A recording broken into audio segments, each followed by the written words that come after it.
दरम्यान माजी नागरी उड्डाण मंत्री प्रफुल्ल पटेल यांनी ड्रीमलाइनर विमानाने प्रवास करण्यात काहीच धोका नाही असं म्हटलंय। त्यामुळे प्रवास करताना कोणीही भीती बाळगू नये असं आवाहन त्यांनी एबीपी माझाशी बोलताना केलंय।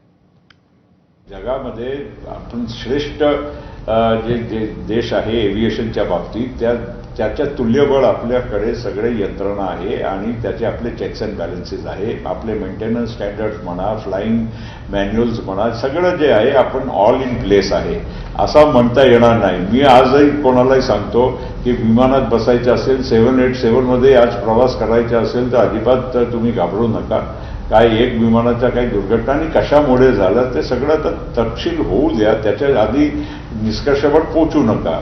विमानात बसायचं असेल अजिबात काही घाबरायचं कोणाला आजही कारण नाही। 787 ड्रीमलाइनरमध्येही बसायचं कारण नाही।